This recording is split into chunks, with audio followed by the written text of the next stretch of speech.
जय जगन्नाथ सांग माने welcome to my cooking channel. तो आज रेसिपी को आपण मानक ढेर सारा स्वागत।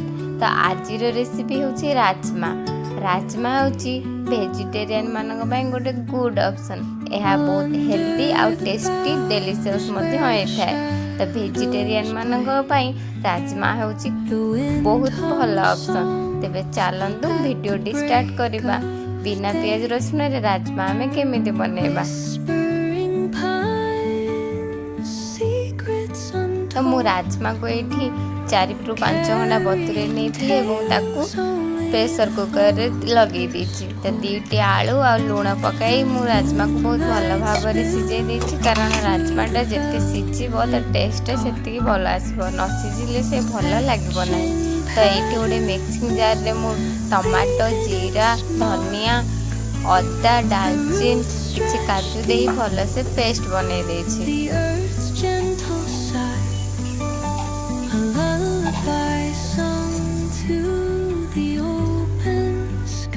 तापरे कड़ाई रे आमे किछि तेल दे सेथे गोटा मसला तेजपत्र, डालचीन, गुजराती पके बटा मसला को दे कसी नेछि।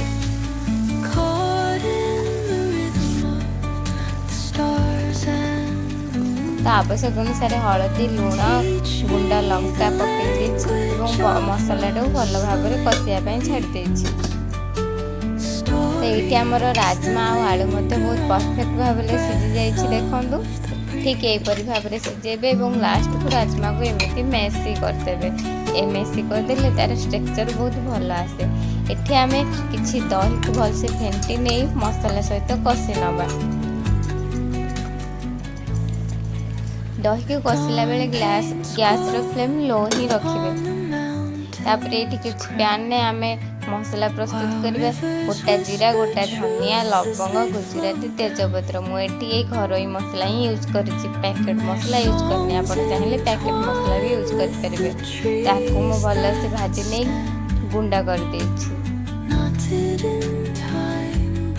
मसला आमर पूरा परफेक्ट भाव में सीझी गलानी। ताठू ऑयल भी छाड़ी गलानी। एबे सीझे रखिथिबा राजमा और आलू को एथे ऐड करनबा। आकु मध्य मसला सहित किछि समय कषिया पय छाड़ी दबा।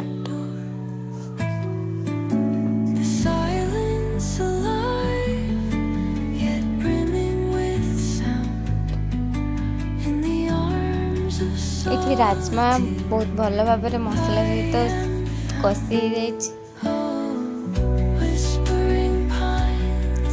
यही समय आम किसी पानी ऐड करके फुटिया छाड़ीदबा। पानी आपण अकॉर्डिंग अनुसार दे पारे। जी आप झोल रखा चाहते अनुसार पानी दे पारे। ये आमर प्रस्तुत होगा टेस्टी राजमा। देखो तो स्ट्रक्चर भी बहुत क्रीमी है। लास्ट रे आमे धनिया पत्र और भजा मसला को पकाई रेडी करदबा राजमा। आज लंच बहुत डिलीशियस थिला। वीडियो टी भल लगे लाइक शेयर एंड सब्सक्राइब करेंगे।